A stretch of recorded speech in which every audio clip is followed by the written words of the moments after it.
Nos encontramos en una serie en la que estamos explorando, estamos indagando las razones que nos llevan a profesar nuestra fe cristiana.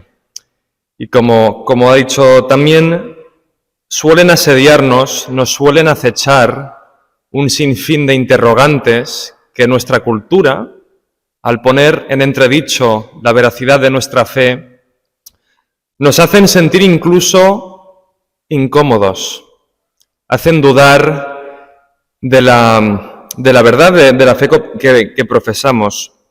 Y es por eso que en 1 de Pedro 3:15, San Pedro nos exhorta a que estemos listos, a que estemos preparados para dar una razón de ser de nuestra fe.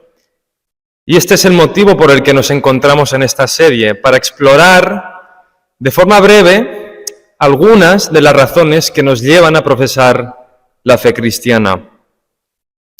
A propósito de este cometido, me gustaría señalar brevemente, a modo de introducción, que muchos teólogos, muchos filósofos, muchos apologetas, pensadores que se han dedicado a la tarea de defender la fe mediante razonamientos,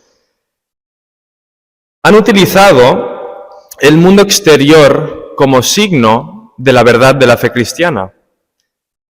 Si conocéis el mundo de la apologética, habréis escuchado a aquellos que dicen: contempla el mundo exterior, contempla cuán bello es el mundo que Dios ha creado, a modo de convencerle al ateo o al agnóstico de que el mundo exterior presenta signos vivos de algunas de las verdades de nuestra fe. Yo creo que este modo de acercarse a la apologética es totalmente válido y necesario. Sin embargo, mientras preparaba este sermón, me acordé de San Agustín, que en las Confesiones dice lo siguiente, dice algo así como: el hombre contempla la grandeza de las montañas, del río, pero no suele contemplarse a sí mismo. ¿A qué me refiero con esto?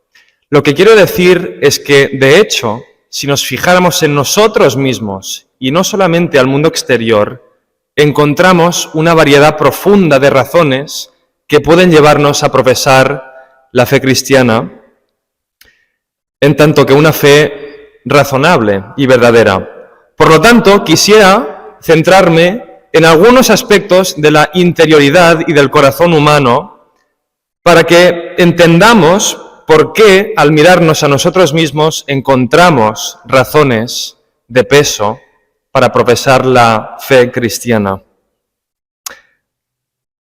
Así pues, me gustaría centrarme concretamente en algunas de las necesidades y de los deseos más primordiales del hombre. Concretamente, la necesidad primordial de habitar en un hogar. Esta necesidad será el eje vertebrador en torno al cual girará mi sermón. La necesidad de habitar en un hogar, en una casa. La necesidad de ser acogido en un entorno donde nuestra identidad sea reconocida, respetada, dignificada, donde seamos amados por los demás. Esta necesidad, al ser tan imperiosa, tan consustancial a la naturaleza del hombre, no debe sonaros extraña. Todos vosotros sentís esta necesidad de habitar en un hogar. Ahora bien, ¿qué sucede con las necesidades humanas? Que a menudo se produce una paradoja. A menudo nos damos cuenta de que por mucho que nuestras necesidades se vean satisfechas, nos piden que le demos algo más. Pero nos dejan con una sensación de confusión, porque solemos pensar que aquello que el mundo nos ofrece basta y es suficiente para acallar el deseo de nuestro corazón, pero nuestro corazón es inacallable y nos dice que lo que el mundo nos ofrece es insuficiente. Nos dice que seguimos careciendo de algo. El profeta Ageo, uno de los profetas menores del Antiguo Testamento, se dirige a los israelitas tras la vuelta a Jerusalén después de un exilio duro y complicado, y se dirige a ellos precisamente porque los israelitas, tras volver del exilio, se niegan a reconstruir el templo sagrado de Dios. Los israelitas se habían vuelto las espaldas a Dios y adoraron a otras religiones, otros dioses paganos. Y dirigiéndose a los israelitas les dice lo siguiente, dice: habéis sembrado mucho y cosechado poco. Habéis comido, pero sin quitar el hambre. Habéis bebido, pero no sin apagar la sed. Os habéis vestido, mas sin calentaros. Tened esto en cuenta, los israelitas estaban en su hogar geográfico, en Jerusalén. Pero como he dicho hace nada, el ser humano se encuentra ante una paradoja perenne siempre que intenta satisfacer el deseo de su corazón con aquello que el mundo le ofrece. ¿Cómo puede darse esta paradoja? ¿Cómo puede ser que los israelitas, al volver a Jerusalén, siembren mucho y cosechen poco? Pues esta es una de las paradojas que quisiera explorar a continuación y para explorar a la misma vez una de las razones más importantes que nos conducen a profesar la fe cristiana. Entonces, déjame preguntarte, ¿has experimentado esa sensación de desear mucho más de lo que el mundo te ofrece?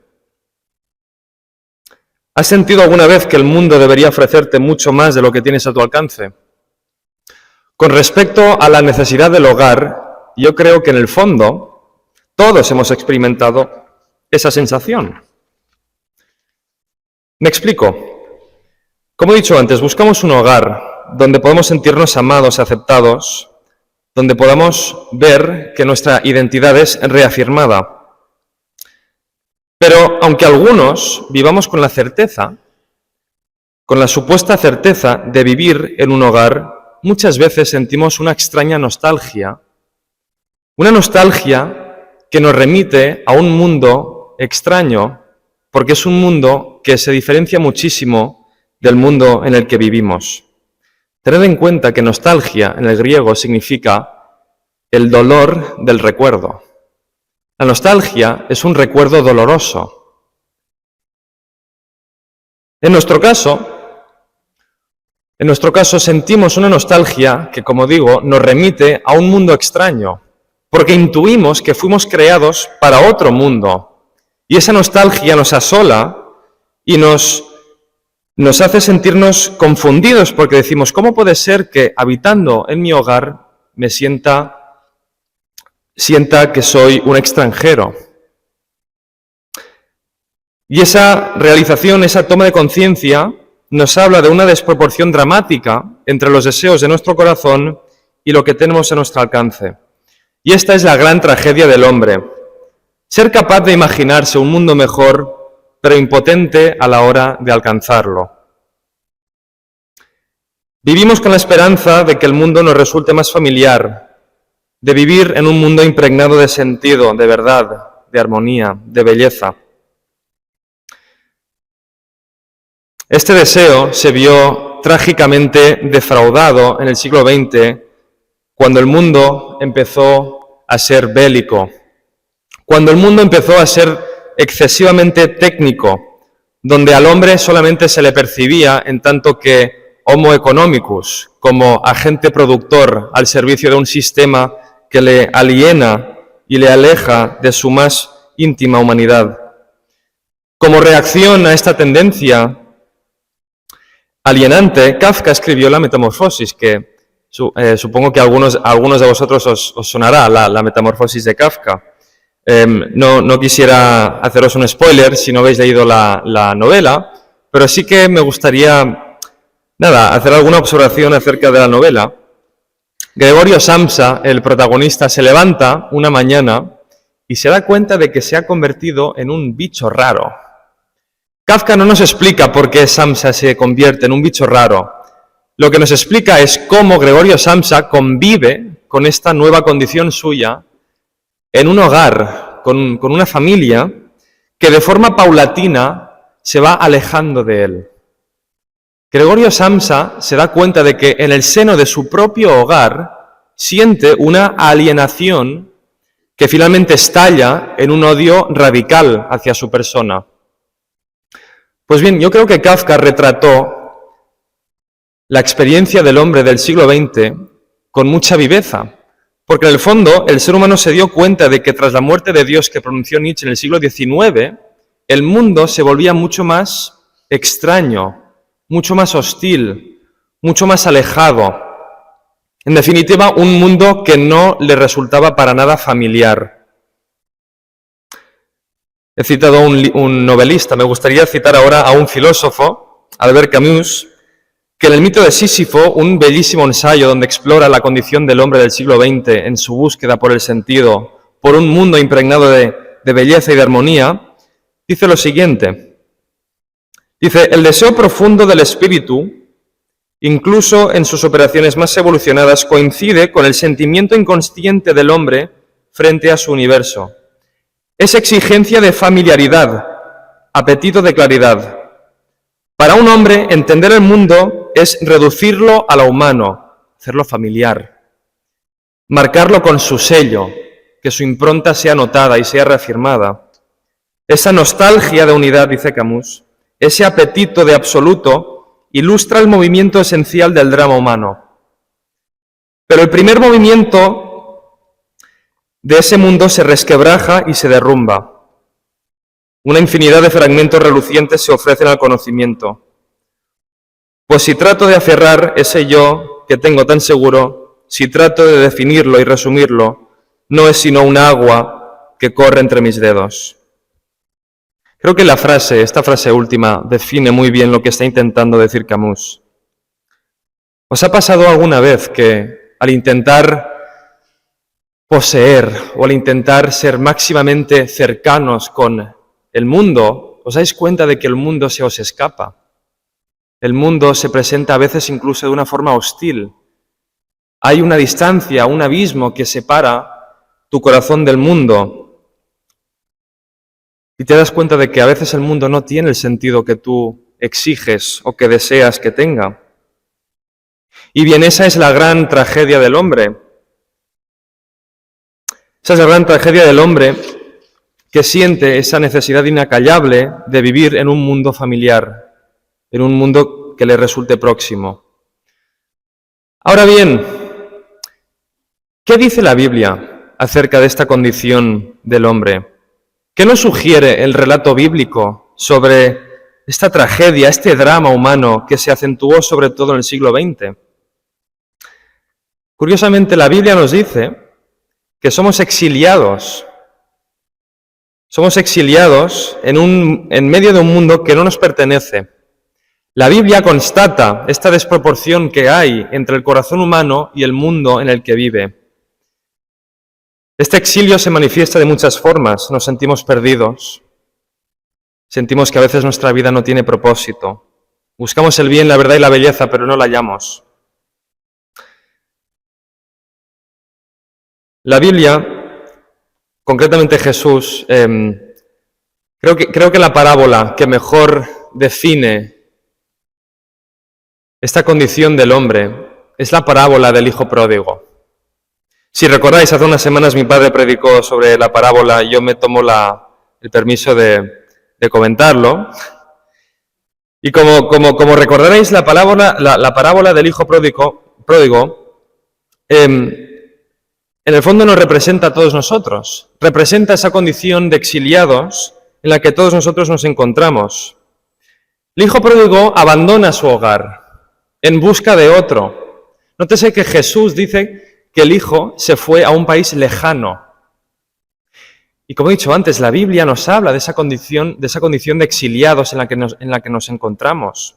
Entonces Jesús, por eso yo creo, esta es una suposición mía, pero yo la lanzo, y luego los exégetas me corrigen si hace falta, pero yo creo que Jesús dijo que el hijo pródigo se marchó a un país lejano para remarcar esa lejanía en la que nos encontramos tras separarnos de Dios. El hombre suele pensar que si se aleja de su hogar, si se va a un país exótico, encontrará lo que su corazón desea. Todos recordaréis que el hijo pródigo, después de marcharse a un país lejano, empieza a sentir en su corazón esa nostalgia, ese recuerdo lastimoso de su verdadero hogar. Y tras esas intuiciones se da cuenta de que debe volver, debe emprender una marcha de vuelta a casa. Por este motivo, la parábola del hijo pródigo es un símbolo bello de este apetito humano por habitar en un mundo que le resulte familiar.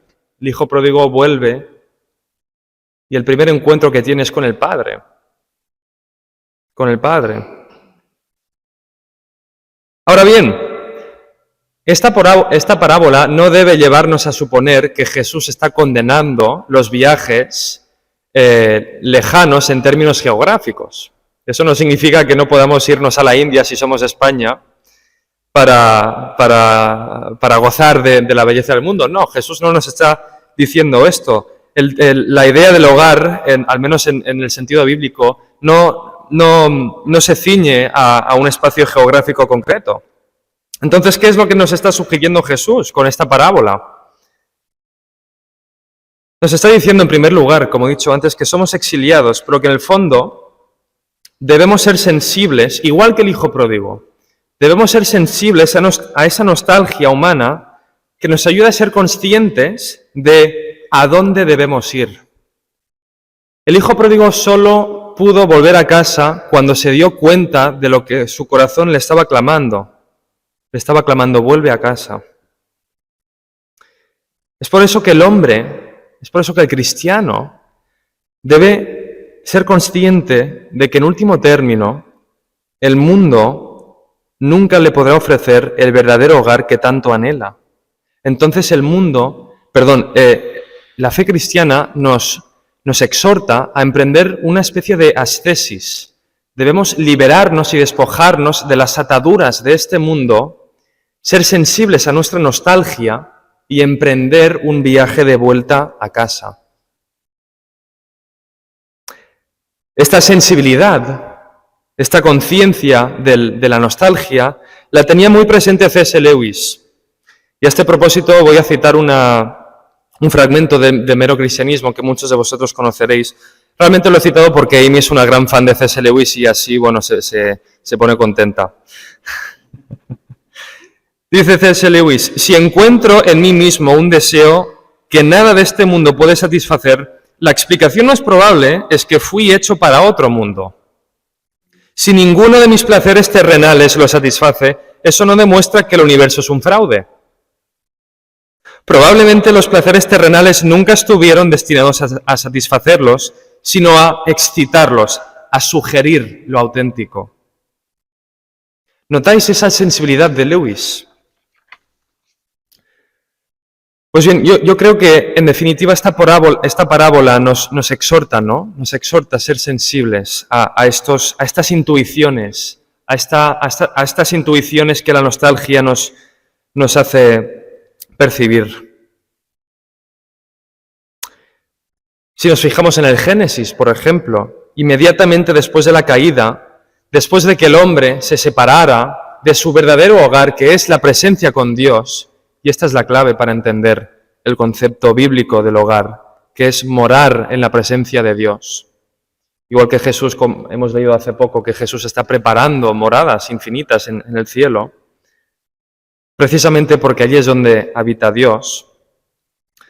Después de que el hombre fuera exiliado, se marchara del Edén, Dios emprende el gran proyecto de la salvación y de la redención humana, estableciendo una serie de alianzas con el pueblo de Israel para que el hombre pudiera volverse a Dios. Ahora bien, ¿cómo explicar este gran drama del hombre? Este drama que he intentado explicar anteriormente. El gran drama se da como consecuencia del pecado. En el fondo, el pecado, en cierto modo podríamos decir que el pecado consiste en hacernos un hogar a nuestra propia medida. El pecado consiste en arraigarnos en un hogar donde Dios no está presente. Y eso es lo que hace Israel a lo largo del Antiguo Testamento. Israel se olvida de Dios, igual que el hijo pródigo se olvidó de su padre. Ahora bien, ¿hay alguna esperanza para el hombre?